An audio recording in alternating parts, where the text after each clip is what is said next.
Şu termoderi. Bunun internet fiyatı 550 falan. 390'a geliyor bize. Hani 360'a falan da düşüyoruz. Şurada internet fiyatı 450.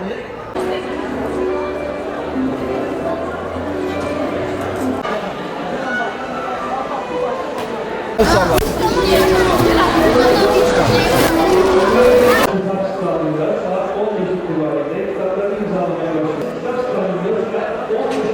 Kitap fuarı ilgi görmektedir. Özellikle öğrenciler, öğretmenler ve okumaya ilgi duyan halk kitap fuarını gezmekte ve bizler de kitaplarımızı imzalamaktayız. Elbette ki ilginin daha yoğun olmasını bekleriz ama ilginin az olduğunu da söyleyemeyiz. Herkese teşekkür ediyoruz bu. Fuarı gezen çok sayıda öğrenci var. Fakat yanlarına harçlık almadan fuarı gezmeye gelmişler. Onların da gözleri kitapta kalıyor ama alamıyorlar.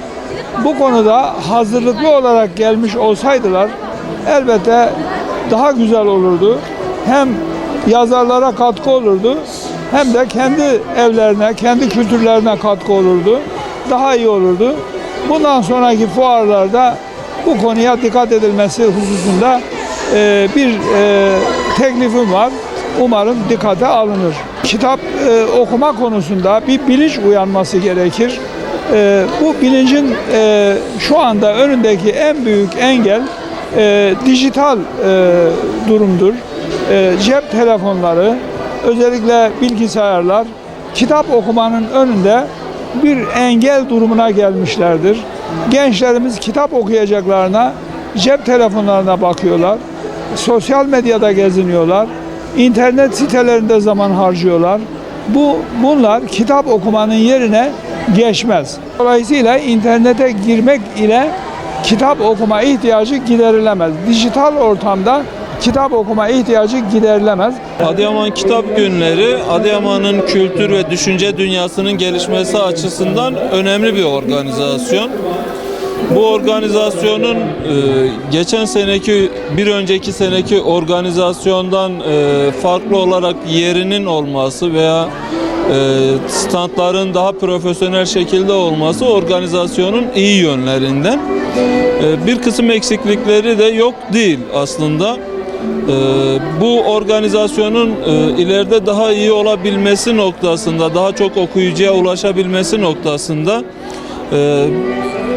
daha büyük yayın evlerinin davet edilmesi, daha geniş bir alanda yapılması, organizasyonun yapılması noktasında katkı sunan kurumların özellikle öğrencilere kitap alımı noktasında diğer illerin yaptığı şekliyle kitap almaları için kitap kuponları vermeleri bu organizasyonu daha güzel kılacaktır. Bütün bunlarla beraber Adıyaman Kitap Günleri ortalama bir hareket gözlemlediğimiz kitap günleri. Kitapların okuyucuyla buluşması yazarlar açısından önemli. Okuyucuların da yazarları görmesi okuyucular açısından önemli. Daha sonraki yıllarda daha iyi bir organizasyonun olması temennisiyle teşekkür ediyorum. Sosyal medya dediğimiz dijital dünya şu an çok olumsuz etkileri olan ve bu olumsuz etkileri yakın gelecekte daha iyi görebileceğimiz bir durumdayız şu an. Özellikle gençlerin zihin dünyasını kirleten, ahlaklarını dejenere eden, gençleri reel hayattan koparan bir düzlemle karşı karşıyayız. Bu konuda mutlaka bir çözüm bulmamız gerekiyor. Hayatın bir gerçekliği olarak teknolojiyle ilgili gerçekliklere karşı olmak değil, bu gerçeklikleri gençlere ve topluma olumsuz etki yapmaktan kurtarmak gerekiyor. Bu yönüyle de teknolojiyi daha iyi kullanmaya yönelik özelde akademik çalışmalar, genelde de gençlerin bilinçlendirilmesi gerektiğini düşünüyorum. Bu yılki kitap fuarı gerçekten hem yer olarak hem de katılım olarak çok daha iyi. Eskilerde düzenlenen fuarlarda katılım gerçekten azdı. Bu konuda toplumumuz gittikçe bilinçleniyor ancak yeterli mi değil. Toplum olarak biz aslında okumaya, kitaba, yazmaya, çizmeye, bir şeyler üretmeye, ortaya koyma konusunda kültürel etkinlikler noktasında biraz daha yetersiziz. Bu sadece öğrencilerin veya bizlerin sorunu değil, tüm Adıyaman'ın sorunu, belki de Türkiye'nin sorunu. Bu konuda özellikle eğiticiler ve uzmanlar tarafından öğrencilere okuma bilinci biraz daha geliştirilirse, bu bilinç öncelikle ailelerden başlanarak, sonra okullarda devam ettirilerek biraz daha fazla öğrencilere bu konuda bilinçlendirme yapılırsa çok iyi olur. Kitap fuarına gelen çocuklara valilik bünyesinde veya belediye bünyesinde biraz daha destek olunabilirdi. Onlara yani çocukları teşvik etmek amacıyla, gençleri teşvik amacıyla çocuk ve genç grubu dediğimiz kişilere burada çıkışta, ziyaretler çıkışında birer tane kitap hediye edilseydi daha etkili olurdu. Onların biraz daha okumalarına, bu işe biraz daha heves kapmalarına yardımcı olurdu. Teknoloji bu konuda tabii fiziki şartları biraz daha zorluyor. Dijital ortamda, yani teknolojinin geliştiği ortamlarda evet, her türlü yayın evine ulaşabiliyorsunuz veya dijital ortamda bunları okuyabiliyorsunuz, araştırabiliyorsunuz. Ancak bu sizden malumunuzdur.